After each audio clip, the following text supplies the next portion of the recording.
Thank you very much. I'll start sharing my screen. Is that okay? It works.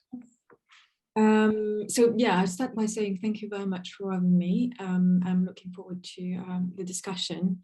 So the title of the paper has changed. So it's not contested rational decision, it's contested values. And I will try to explain why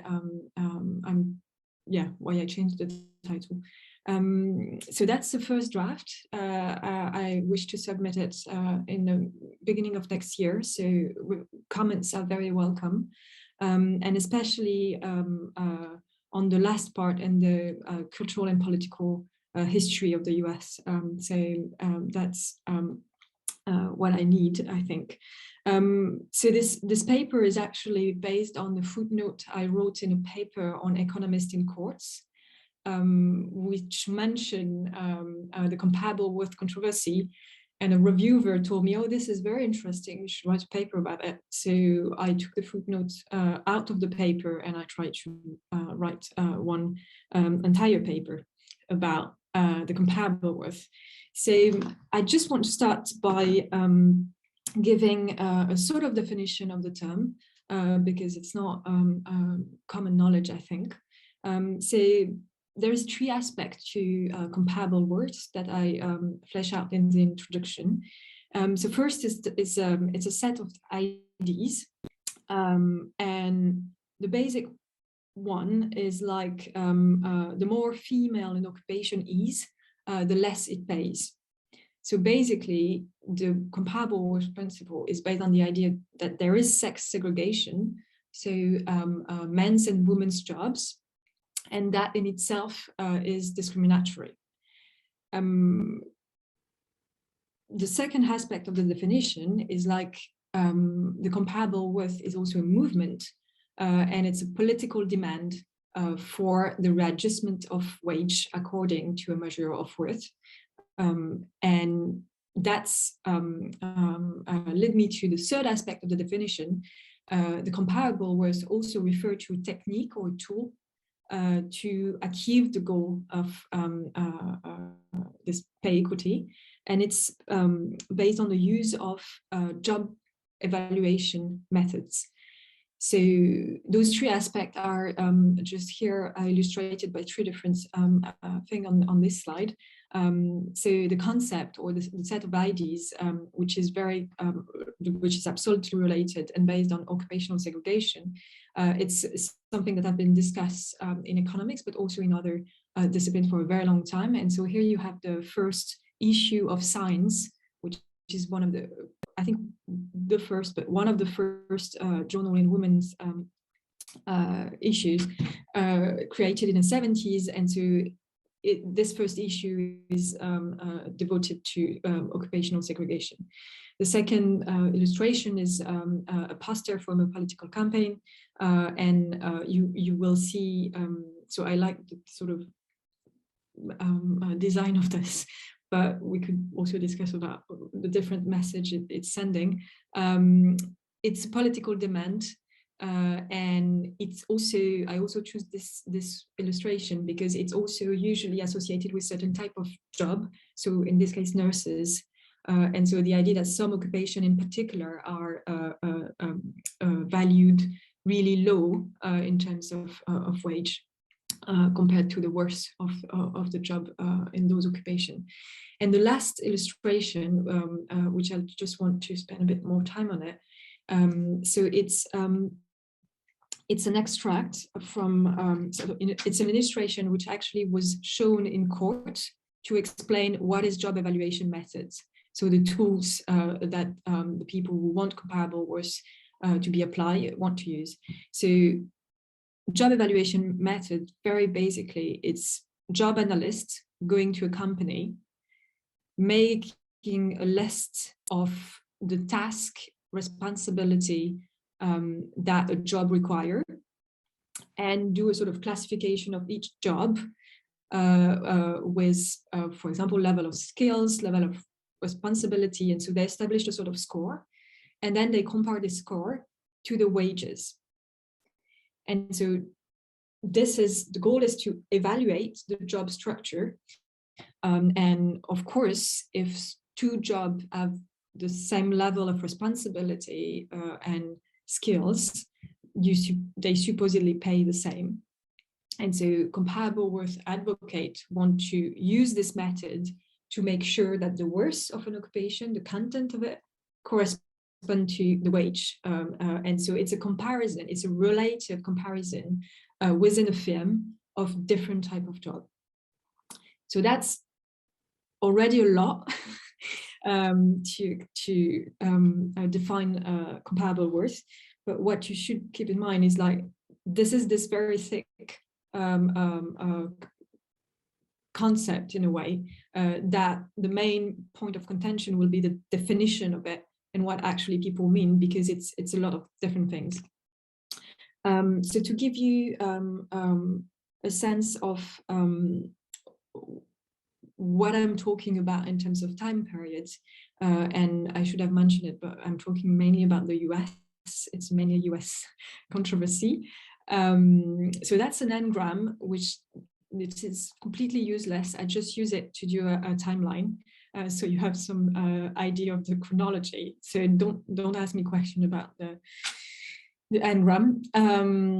So it started at the end of the 70s, big policy moment at the beginning of the 80s, and then a sort of failure of like fade away. The movement really lost its momentum in starting in the second half of the 80s.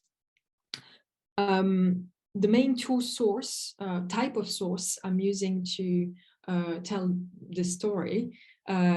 First, it's a report that have been written by several committees within the National Academy of Science, who ask, so those committees are asked to write reports for different institutions, and there are a series of reports from 1974 until 1979 until 1989. And so I'm trying to follow who was part of this committees, what do they write, and what's the impact of what they wrote. And the second type of source I'm using, I didn't list it here, but it's hearings in front of Congress and in front of the US Civil Rights Commissions.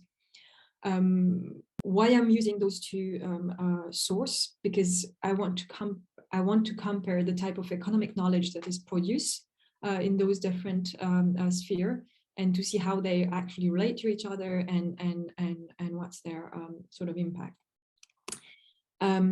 So what I want to tell you for the time I have now, it's basically the story of this controversy, which is a failure. The failure of comparable worth to become the law of the land. And I'm interested in the nature and the impact of economic arguments within this controversy. And I'm interested in that because I think my main subject of study when I grew up, it's what I want to study. It's the history of relevance of knowledge, which is complicated to define, but it's basically, the use of this knowledge and how something became relevant, which is not complete only linked to the concept itself or the idea or even the person doing it. It's really contextual. And so that's the sort of different aspect of relevance that I'm interested in. So I already said that before, but I really like the sort of outline, the periodization I'm making in the paper. But I also want to introduce the fact I'm describing those three moments that I identified in the three part of the paper. So the first moment is really the opening of the case for comparable worth claims in a series of victories and a series of policy moments that make comparable worth on the political agenda and very close to being implemented at the national level. I describe this moment using the term scientization of policy, which simply mean bringing expertise in policy and having a close link between the sort of policy you want to put in place and knowledge coming from, in that case, a group made mainly of academic. In the second moment, you really have the contestation of this policy movement, and I call it the politicization.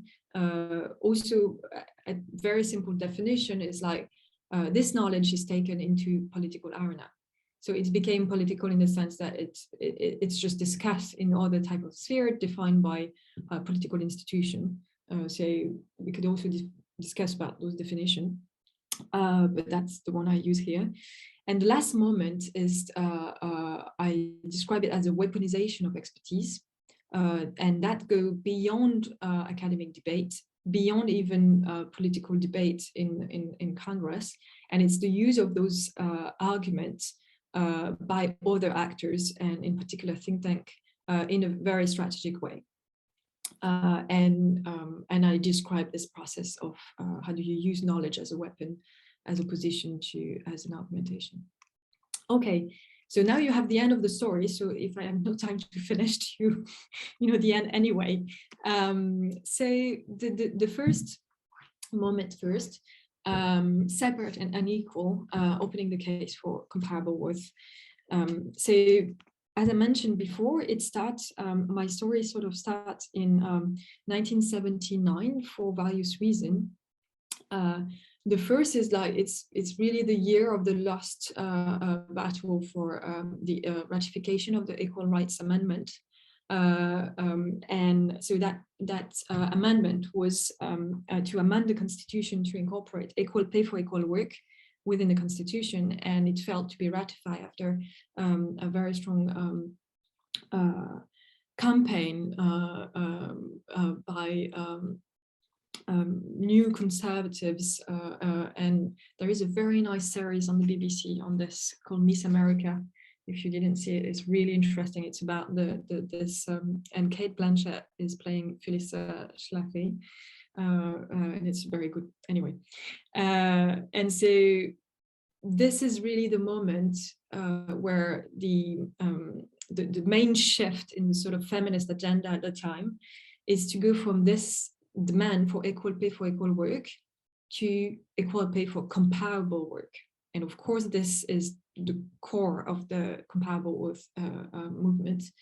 And so this is really starting in 1979, because after this sort of political defeat, they tried to the movement tried to reorganize.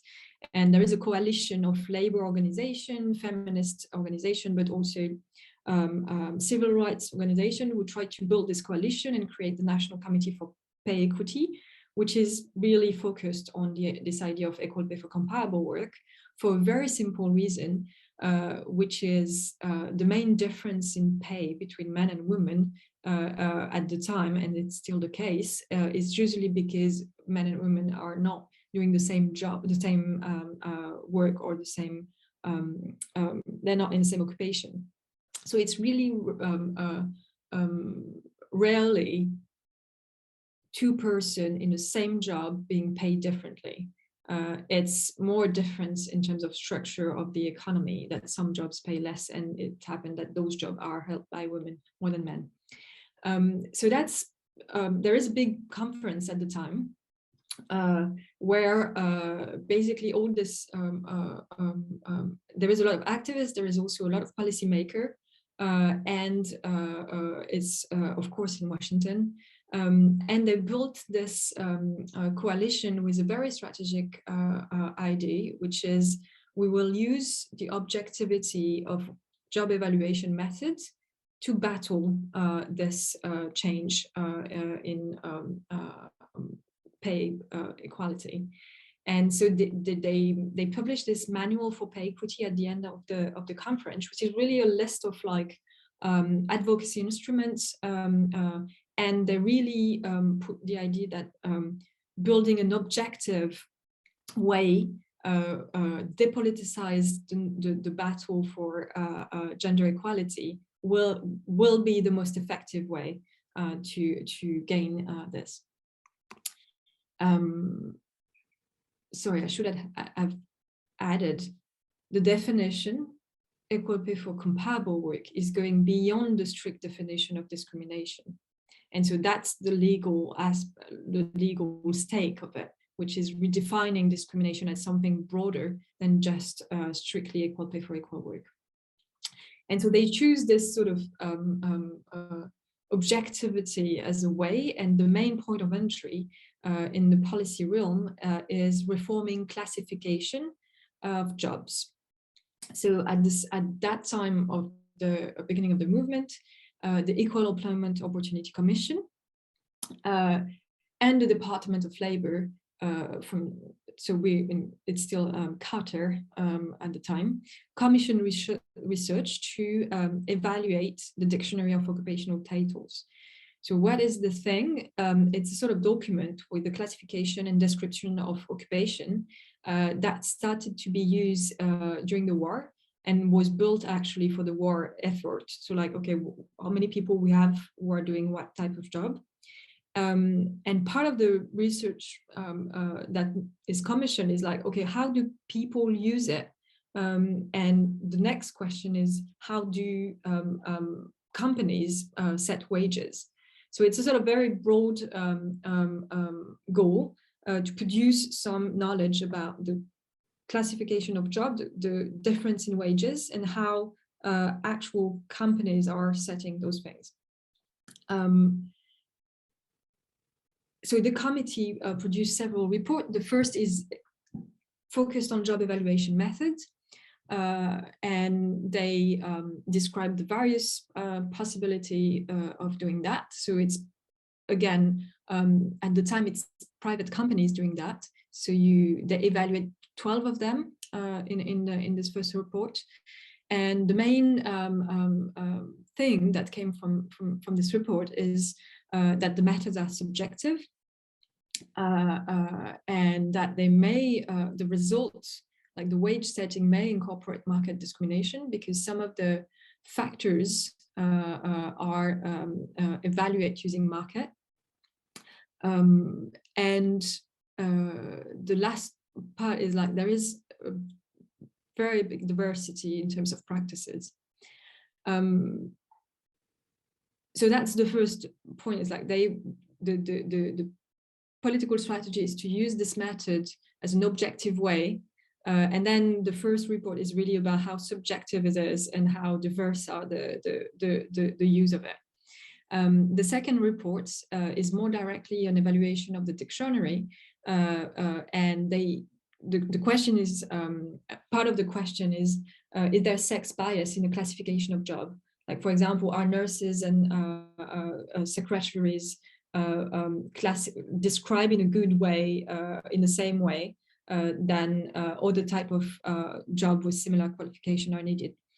So they don't find bias, but they do find that many jobs, especially in services, are underrepresented, and that the dictionary in itself is like very 50s in the way it describes jobs. So that potentially has an adverse effect on the classification of certain jobs, and especially jobs by women. So that's the beginning really of the scientification of the policy, which start by this sort of evaluation. The main character of this, so I call it the Academy Policy Network, and to define this sort of relationship between those committee, the report they're making, and how this is integrated into the policy. I use a concept from political science called policy network, which I think is very transparent in what it means. And there is a lot of different type of network. And here it's sort of classical case of what Rod, which is political science, is called an iron triangle. And the triangle is between parliamentary committees, bureaucracy and administration, and interest group. And there is this sort of very, the circulation of people and ideas, and a sort of division of labor between those three things. In that case, what type of knowledge they use is really among the committee that is made of different disciplines, economists, sociologists, industrial psychologists. There is really a sort of consensus building around a set of ideas, which are the 4 bullet points I just put in which came from the first report, which is on comparable worth itself. And the main point are market is not unbiased.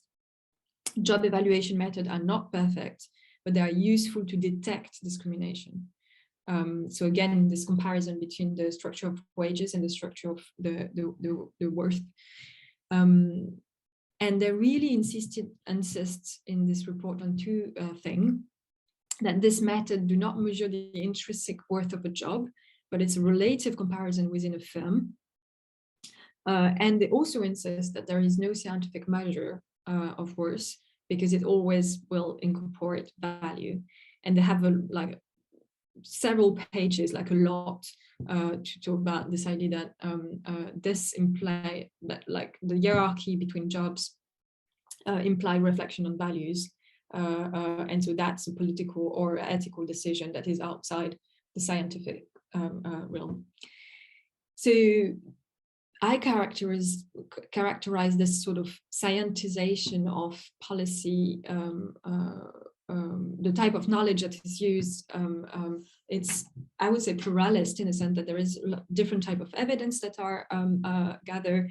It's open-ended because they don't ask for specific recommendation, and they also insist a lot on the limitation of their own knowledge. And they have this very careful way of defining what science can do and what science cannot do.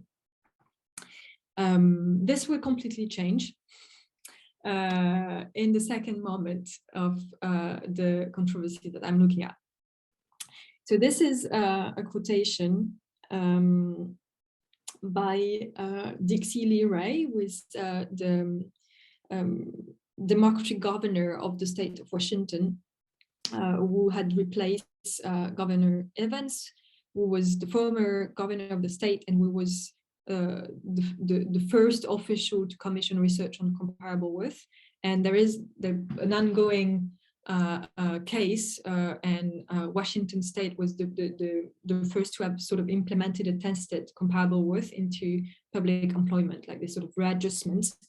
And so the new governor was not really favorable to this policy, and so he for him the comparable worth was comparing apples, pumpkins, and cans of worms, and this was really into the press, and there is activists who answered like, yeah, we could compare apples and oranges. You just need to measure nutritional values. And so there is this sort of like metaphor of food everywhere, with people playing on the idea of like, how to compare things that are different, but are there common element.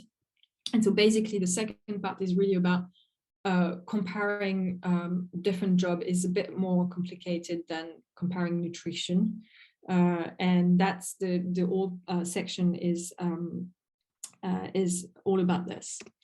And so, of course, this is driven by a new context. So Reagan had been as president-elect at the end of 1980. He changed the people who were at the head of the major agency in charge of pay of equal opportunity. So the policy network I just described before just changed. Clarence Thomas, which will become the conservative judge at the Supreme Court, 10 years after, famously was attacked for sexual harassment at the beginning of the 80s. So you have like a total change of the people who were at the head of those agencies. But there is also another, so that goes in the direction against comparable worth, of course, but there is also a different element that goes in a reverse direction. So there is a Supreme Court decision who actually state that individual can sue for equal pay for comparable work, which is not an endorsement of the principle, but which literally opened the possibility to sue using an extended definition of discrimination.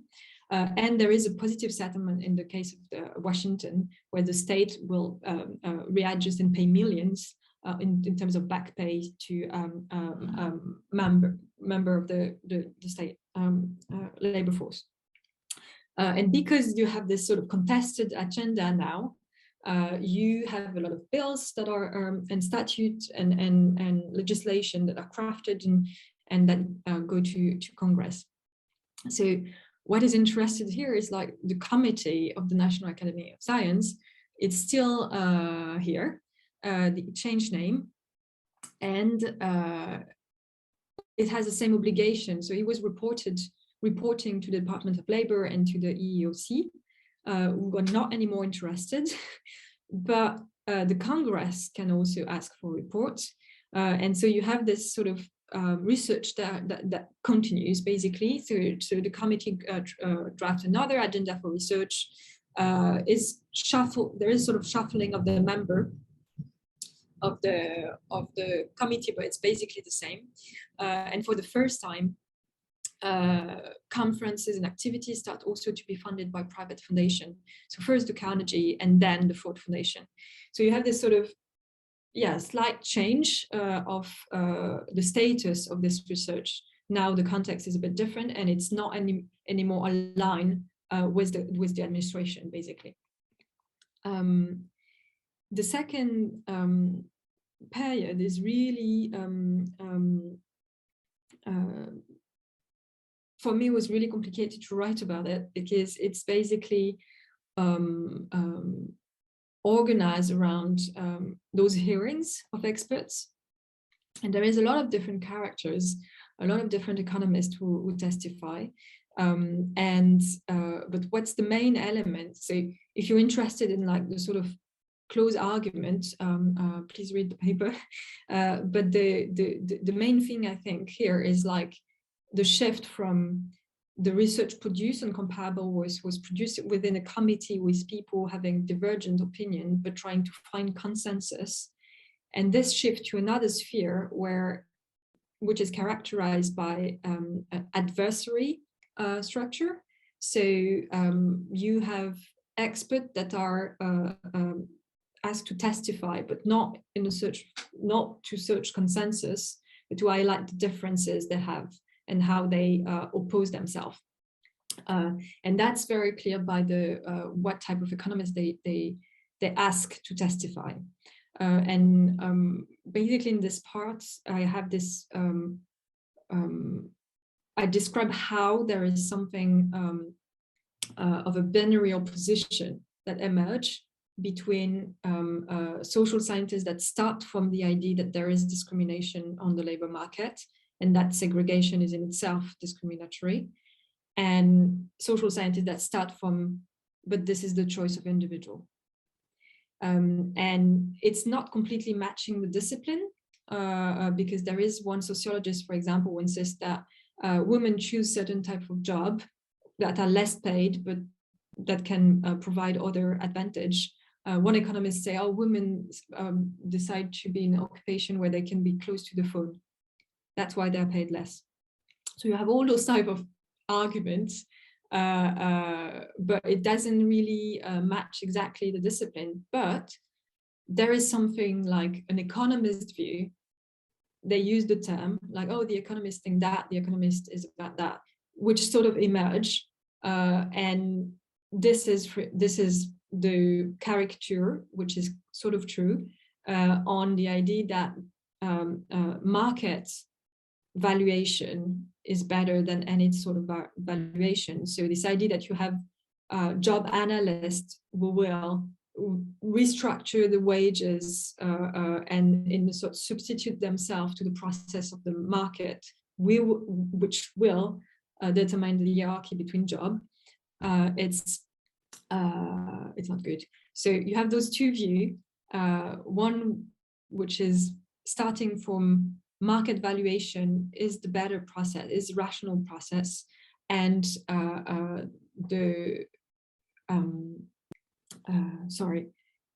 and on the and it's based on choice. And on the other side, people starting by the market is in itself discriminatory, so we need to intervene. And this is the starting point is discrimination. Even if in the middle you could have discussion about the limits of each narrative and things. So that's those two positions emerge really strongly in the various testimony. And the two other things I want to insist on are those two things.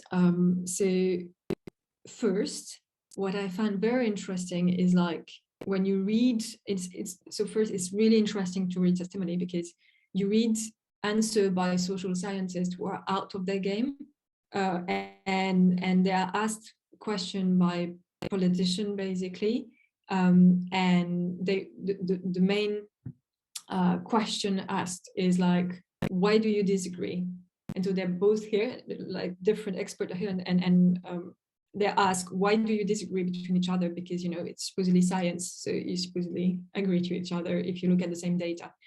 And so the two things that I found interesting emerging from those testimony, the first is that they're not looking at the same things.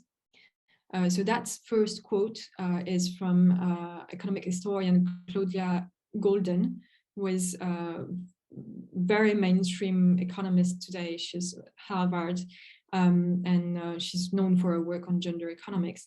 And she basically very candidly say that comparable words doesn't fit the way economists think. And she's saying that the legal side of the literature look at the attributes of job and not the attribute of people. And it's not what economists do. Economists look at the attribute of people. That people actually do set wages looking at the attribute of job is not really their problem. It's not how they look at it. And so you have those sort of distance between the knowledge they produce academically and what they ask to testify about and what is actually the practice in question. The second aspect of it, it's I really don't know exactly how describing it yet, but when there is uncertainty, when there is data missing, the experts are filling the gap with values or with things that could be epistemic values or political values or values that come from experience. And so here I give 3 examples. So when I say unobserved factors, so basically when you can't prove discrimination, but you observe difference, some people will have a judgment on this based on their values rather than the evidence, because you don't have the evidence. So the first testimony is by an economist who is saying, I quote, a difference between her and another expert, which is an economist, is not based on philosophical basis, because she's as much as a free market economist as Polacek. And they were both trained by the same Chicago-oriented professors, and she agreed with the sociologist England. And she thinks the difference is a difference of experience, and that as a woman, she knows that discrimination exists. And then she used the same market-oriented methodology, but this is changing the way she take what is given and what is to be explained. And the second testimony is by the sociologist Paula Anglin, and she basically said that the final analysis, when we disagree, is because it gets down to what moves you. And she said, it bothered me a little bit to think of concentration of government power, but it moves her a lot to think that women are not earning their worth because employer may take sex into account in setting the wage of jobs. And so she's like clearly saying, yeah, this is about what I would call political emotion. And the third one is Polacek, so the very famous economist, labor economist. And so I can't see very well now. Okay. And I like this one very much because he's basically saying we don't know we don't have the research enough, but I'm sure that reason exists that can be explained by the market mechanism. And so here is really a belief in the epistemic value of market principles, like economic theory in a very big way. And so I find it interesting that when the experts push, because this is the moment of the testimony where they tell all the numbers they had, all the analysis, and there is one commissioner asking them, okay, but why do you really disagree? Is it because you're a libertarian and she's leftist? And they all answer very differently to this. And that's for me the what I was interested in the type of knowledge when you moved this knowledge from one sphere to another. Another move is like from this very, I would say, polite discussion, even if tense, in Congress, to another sphere, which is more of the press and the wider sphere of politics, which were particularly agonistic in the 80s. So I call it the purist defeat for a very simple reason. Comparable worse as a movement is defeated politically, but you do have some implementation of comparable worth in many states, and no one talk about it. So you have this really big debate, like, oh, the feminists were wrong and this will never happen. But in fact, there is some implementation. And so that's also something that is not developed in the paper, but it's like, okay, so we have all those debates, but then something happened and it's not really mirroring the intensity of the debate itself. So in the third period, what I find very interesting is like the Reagan administration is framing the problem, the woman's question, if you want, as a rhetorical issue. And why they're doing that? So is based on this first part of the section is based on the paper by Cost on Reagan and women, basically. And while she's insisting that Reagan could have not, it was possible that it would not have been this running on an anti-feminist agenda, because he was relatively liberal Republican in a way, came from California, and there is a short moment in the that he has a women committee that is actually pro equal rights amendment and pro abortion, and then there is a complete reverse when he sees the potentiality of the vote from the housewives. And so why it became a strong issue for the second election, there is, for the first time in the first election of Reagan, so in 1980, a political gender gap. And as an artifact, this is something that, so it means, that a majority of women voted for Carter and a majority of men for Reagan. And so it became a sort of point to look at for the re-election. And there is this close head of Reagan who are working on this women strategy to have the vote of women back. And so the agenda is really based on the rehabilitation of the traditional role of women as housewives. But the slight tweak is to frame it as a choice, the choice of women to be able to come back to the house. And so that's one of extract from a memo that I found really representative of this rhetoric. As real wage once again begin to rise, women will have been forced in the labor market to help buttress eroding family incomes will once again be freer to stay at home and care for their children. So you really have this idea that this is sort of how I would describe neoconservative compared to conservative. It's like you appeal to tradition because it's the choice of people, not just because it's tradition, and it's really interesting. And so I think in this, so that's the goal, strategy, how to do that, communication.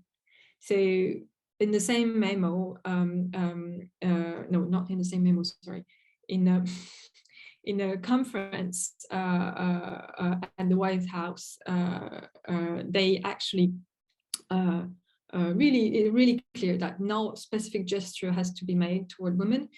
Perception are more important than substance, and so what do we need is a communication strategy. So that's why the last part is really about something a bit different. Is like in this debate that is actually really central to the question of women and work. The administration in a second moment decide to put a lot of communication into it, and that's it. In this part, I'm studying what type of element they took from economics or economic argument to fit into this strategy. And so the title of this, one of the subsection is the Lunar Side idea since Looney Tunes. So it's the president of the US Commission on Civil Rights who define comparable worth this way. So compared to just a bit before, all the main figure in the administration in charge of equal pay will declare the principle like non-scientific and going far away. What I think is very interesting is like what they actually took from economics is the idea that comparable worth is a medieval argument. And they are using the term in reference to the theory of the just price of Saint Thomas Aquinas. So I don't know if you're familiar with the theory, but it's really weird to see people in the 80s mobilizing a theory from the Middle Ages to argue a political argument over labor. And you really have this idea that the just price, the idea that you have a wage that can be defined independently of the market, and that is just in terms of justice, like really, it's completely contrasting with this idea that labor economics is a science and it's modern and it's based on the market. And so this is really this argument of the medieval concept is traveling from testimony from economists. So this is a quotation by June O'Neill, who is an economist who will navigate from think tank and also administration. And this is also going to the press. And so I'm following sort of the languages in the press, in think tank literature. And one of the main things I'm interested in here is to sort of give some concrete description of what often is analyzed as, oh, this is neoliberalism, or this is like this big economic ideology, or those big arguments. And I'm trying to show how actually it works. And so it's really, in the case of comparable worth, it really works using several rhetorical elements. One of them, which I want to talk here very few element on this, is the slippery slope argument. So it's really clear that there is a strategic extension of the scope of comparable worth beyond what the policymaker were advocating. So that is very clear. In the first part of the talk, I was insisting that the people who want to put in place comparable worth really insist this is firm specific, not economy wide. And so the argument transformed in the press is like, this is a threat to capitalism, this is control of wage, centralized control of wage, and it's unfair to men, and it's unfair to women, and it's a policy that is basically communism. So you have like this complete extension of the argument And of course, the slippery slope is like you create this image, and then of course even gradual proposal lead to this nightmare. The second element I find really interesting is the choice of women, and so the idea that and so on both sides of the controversy, the idea that women want different things than men can play in one direction and in another, because in the comparable with movement, you have this idea that women's job need to be paid more as job done mainly by women. So it's really also a campaign to raise the lower wage paid in some occupation, not especially saying women should change job and be in other in majority of men's job. So that's also play on the some differentialist argument. But on the conservative side, you have this idea also it's the choice of women to be in certain job, and they're not forced to be in those jobs, and socialization is just part of a rationalization by sociologists, but it's not real. So that's those. So I try to follow those sort of weaponization of each argument in the second half, during the second election campaign in the US. Then, meanwhile, more research is needed. I talk about this a little bit. The defeat is not a defeat, and I want to add something which is a normalization of feminist research, which basically find a place in institution and just continue to write the same report. And it's still critical about what is done, but it's also social reproduction of this activity, and it doesn't have the same reach it used to have in administration in the previous year, but it's still here. That slide is basically three elements in it. Niskanen, again, that's an article where he took again this idea of comparable wars as a medieval concept. In 1985, so right after the election, the decision in favor of comparable wars in the Washington state is reversed. The EEOC, the US Commission on Civil Rights, but also the Office of Budget are declaring comparable wars unsound as a principle, and then it's really not anymore discussed in terms of policy. But you do have at the states level a lot of readjustment of wages that are done in Minnesota, especially Oregon. And what is really interesting is like private company, big companies were actually also doing readjustment of their wage structure just to rationalize the hierarchy of the job inside their company, without especially thinking they were doing something in favor of pay equity, but which has the consequences to reevaluate a lot of jobs that were done, especially in services, that were mainly done by women. So that's this sort of ambiguous, paradoxical, I would say, political defeat. So I will conclude. I don't know if I have to conclude briefly or not, but I will just do it. So again, you have some time to conclude. No problem. Cool.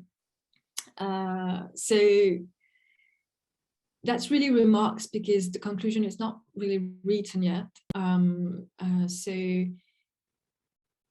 I read sources, then I came with this sort of periodization, and then I tried to characterize each moment, and I came up with those scientization, politicization, and weaponization. it works because it's a three-parted things. I'm a bit rigid person. I like things in three-part, but I'm not sure it really work. And I think it's less, it's not, I'm sorry, it's less,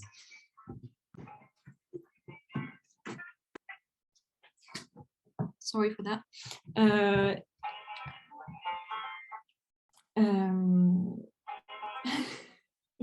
I have a phone I don't know how to use, so I'm just sorry.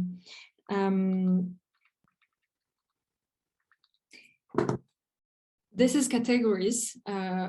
These are categories. I don't know if they are clear-cut in what is happening really in terms of history.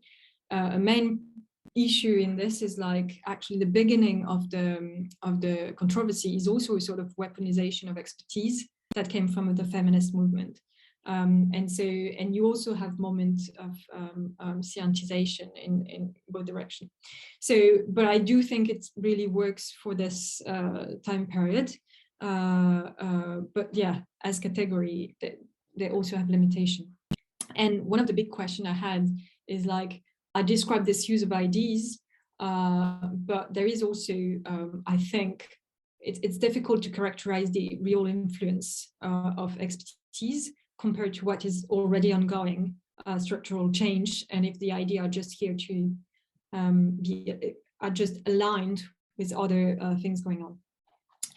The second point I want to talk about in this concluding remarks is I changed the title to value because I think this is something I want to write more about.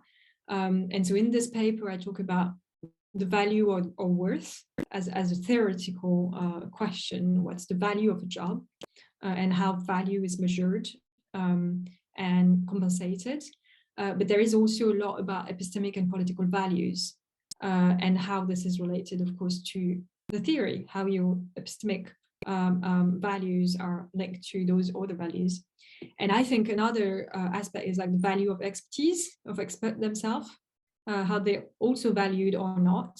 And one of the things I didn't talk about here a lot, but this is also central in my paper on the court, is the idea that you have a rise of the value of economists compared to other social scientists. That is also really clear in this controversy. And on the side of value, experience, emotion are also something I don't know exactly how to plug in this narrative. The next point for me was I briefly talk about this, like how it is actually a key of this sort of like how ideology works, basically how you use certain ideas to do things. And I was particularly struck by the use of abstract principle that are identified to science and the use of common sense example, which are basically really platitudes sometimes. And you have those various rhetorical mechanism. One is extension I talk about, one is organized skepticism. Like it's really more easy to destroy an argument that you produce your own. So you will have a series of like, how do you ask a question, a series of questions and not start by the person exposing his point. And the slippery slope is actually very linked to extension. So all those little mechanisms are really difficult to identify on a collective level, like as a processes rather than just this person is saying that. But it's what I tried a little bit in the paper. The last point I already talked about, the institutionalization of research on gender, which enter academia, but also enter the policy pipeline and are just here in a separate, when they don't reach the policy arena, they're just in a separate space doing research, which doesn't really goes into having real impact. So the last point, which is the alignment, I think it's the difference between politicization and weaponization for me is the idea that an expert can be called to testify in a political arena, and that is different about who decide if his ideas are partisan or not, and or intrinsically political, like going in a specific direction. And I think this is, for me, the difference between the second and the third part, which is it's not really the economists who take part in this. Some of them are, but there are, Niskanen, for example, with Regan Ed, he's an economist, but he's acting as a political advisor in that case. So it's a bit different. And so I don't think that economic knowledge is intrinsically political or ideological, but you do have those moments of alignment, like one argument gets aligned with a political position, and you don't have, and the economist himself doesn't have to agree and doesn't have to be political himself, but it's really aligned with those interests. So it's not really something about economics being ideological. It's about economics being aligned with some specific interest in some context, in some moment. So I think I'm going to stop here. Voilà.